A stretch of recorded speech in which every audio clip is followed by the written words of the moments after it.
Assalamualaikum warahmatullahi wabarakatuh. Baik, di sini kami akan mempresentasikan hasil kerja proyek kelompok kami. Dari kelompok yang terdiri atas nama J.M. Faris, Sidiki Al-Mutaza, Ibnu Hawarizan, dan Halil Usmani. Baik, di sini kami mengambil tema analisis regresi linear berganda dengan judul analisis berat badan terhadap aktivitas dan gula darah.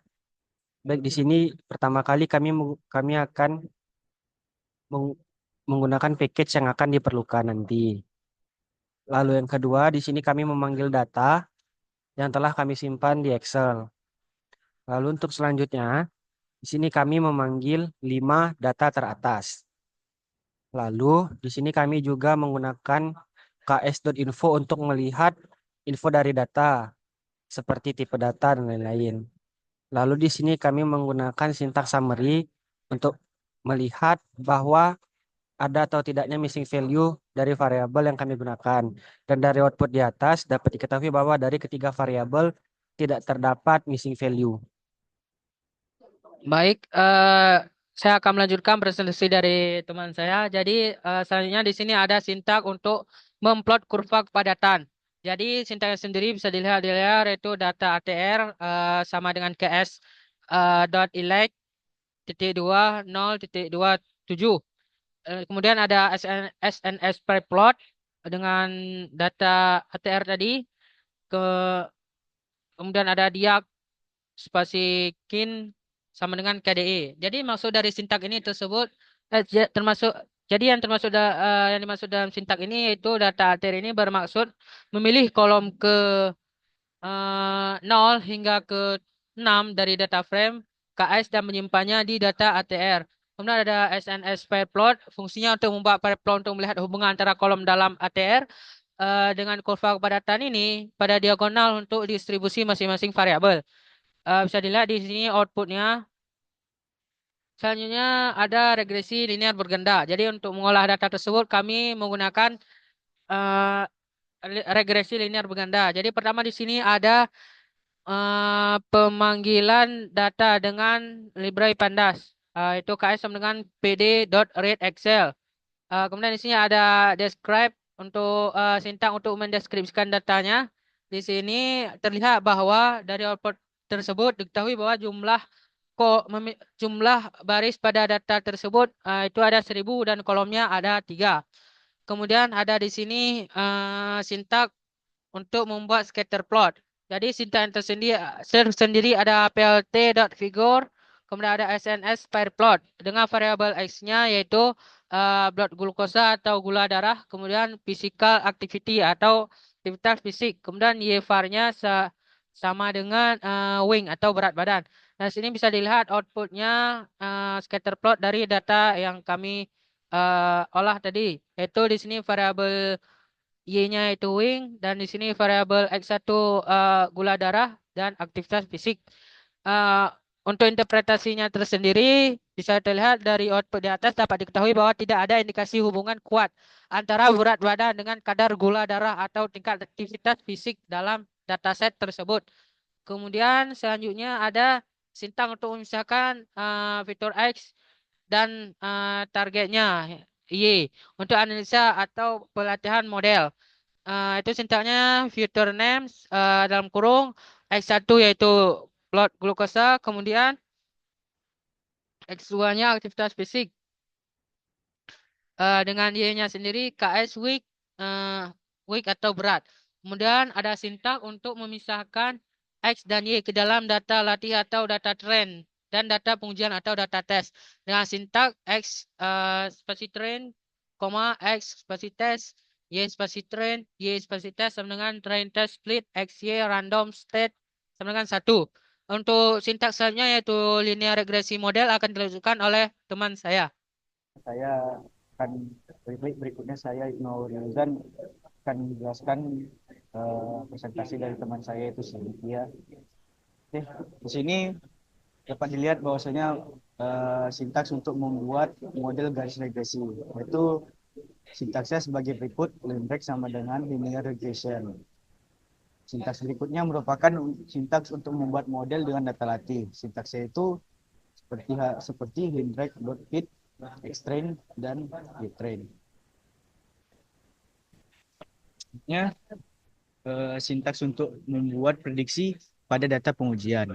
Sintaksnya itu sebagai berikut, yaitu ypred sama dengan lindrake dot predict, diambil data xtest, hasilnya seperti ini, yaitu matriks dengan data 70 koma. Baik, di sini selanjutnya merupakan sintaks untuk menghitung RMSE, yaitu sintaksnya sebagai berikut: print buka kurung np dot square buka kurung matrix dot mean square error buka kurung ytest dan ypred. Hasil yang didapat adalah 14,3071644376599953. Baik, berikutnya merupakan sintaks untuk mencari model regresinya, yaitu untuk membuat model adalah model sama dengan sm.ols, diambil y, sumbu y dan x dot fit. Selanjutnya merupakan membuat prediksi, yaitu prediction sama dengan model dot predict buka kurung x, yaitu sumbu x. Berikutnya merupakan sintaks untuk memanggil model regresi tersebut, yaitu model dot summary. Hasil yang didapat adalah sebagai berikut. Dapat dilihat bahwasannya di sini terdapat r squared dan adjust r squared-nya. Untuk adjust r squared itu berguna untuk melihat seberapa bagus persentase atau seberapa bagus model tersebut untuk dipakai. Dan selanjutnya merupakan terdapat Durbin-Watson, yaitu untuk melihat autokorelasi pada data, dan Jar-Q-Bera atau JB untuk melihat adanya multikolinearitas atau tidak pada data. Baik, mungkin sekian presentasi yang saya sampaikan. Selanjutnya teman saya Khalil Usmani yang akan melanjutkan presentasinya. Oke, baik. Saya akan melanjutkan presentasi dari kelompok saya. Baik, di sini dari sintaks ini kita dapat melihat bahwa sintaks ini untuk menambahkan variabel konstan. Nah, sintaks bisa dilihat. Output dari sintaks adalah seperti ini. Nah, dari output ini kita dapat melihat variabel, model, method, time, date, number expression, date residual, date model, covariant type, dan seterusnya. Nah, untuk selanjutnya di sini ada yang namanya uji asumsi. Nah, uji asumsi ini itu meliputi uji asumsi normalitas, yaitu menggunakan Jar-Q-Bera. Ada uji asumsi autokorelasi menggunakan Durbin-Watson dan uji asumsi homoskedasitas. Nah, ini dapat dilihat bahwa ini adalah sintaks dari uji asumsi normalitas. Nah, plotnya adalah ini yang sudah keluar outputnya. Nah, interpretasinya, penyebaran residual grafik menunjukkan bahwa hubungan antara residual dengan nilai prediksi pola distribusi. Nah, residual tersebar secara acak di sekitar garis nol tanpa menunjukkan pola tertentu seperti kurva atau tren. Hal ini mengindikasikan bahwa model sudah memenuhi asumsi linearitas, di mana hubungan antara variabel independen dan dependen bersifat linier. Variansi residual atau homoskedasitas, penyebaran titik residual tempat pada di sepanjang nilai prediksi tanpa pola menyebar atau menyempit. Ini menunjukkan bahwa variansi residual bersifat konstan dan tidak ada indikasi masalah heteroskedasitas yang signifikan. Independensi residual tidak ada tanda-tanda pola atau pengelompokan residual, yang berarti residual bersifat acak dan tidak saling bergantung. Simpulan grafik ini menunjukkan bahwa model regresi memenuhi asumsi klasik seperti linearitas, homoskedasitas, dan independensi residual. Model dianggap cukup untuk memprediksi berat badan berdasarkan kadar glukosa darah dan aktivitas fisik. Selanjutnya ini adalah uji asumsi multigo. Nah, sintaksnya dapat dilihat di sini. Nah, outputnya adalah ini. Nah, dari output ini kita dapat mengambil interpretasi bahwasanya nilai dapat diketahui bahwa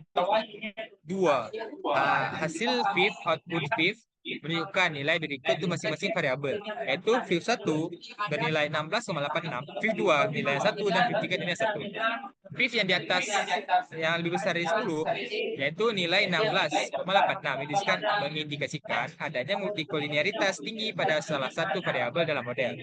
Hal ini berarti variabel tersebut memiliki hubungan yang sangat kuat dengan variabel independen lainnya. Hal yang dapat mempengaruhi hasil regresi, fifth kurang lebih 1 mendekati 1 nilai 1,00 menunjukkan tidak adanya multikolinialitas untuk dua variabel lainnya. Artinya, kedua variabel ini relatif independen satu sama lain. Salah satu variabel independen dalam model memiliki masalah multikolinialitas tinggi atau FIP besar dari 10 yang dapat mengganggu stabilitas koefisiensi regresi. Diperlukan langkah lebih lanjut seperti menghapus variabel FIP tinggi, melakukan transformasi variabel, menggunakan metode regularisasi, dan lainnya. Oke. Selanjutnya ini masuk ke eksplorasi data. Nah, ini kita akan melihat summary-nya. Nah, ini adalah output summary-nya. Dari output ini kita dapat melihat bahwa 3 variabel ini itu bisa dilihat jumlahnya, mediannya, standar deviasi minimal Q1, Q2, Q3 dan nilai maksimalnya dari tiap-tiap variabel. Oke. Selanjutnya kita akan membuat plot histogram of physical activity. Nah, dari plot ini kita dapat melihat bahwa distribusi pada histogram physical activity yang condong ke kiri dengan frekuensi tertinggi pada nilai fisik mendekati 0 menunjukkan banyak individu memiliki aktivitas fisik yang rendah atau 0. Frekuensi menurun secara bertahap untuk nilai aktivitas yang lebih tinggi dengan hanya sedikit individu yang memiliki tingkat aktivitas fisik yang tinggi, yaitu di atas 60. Pola ini mencerminkan bahwa aktivitas fisik cenderung tidak merata di populasi, dengan mayoritas berada di kategori aktivitas rendah.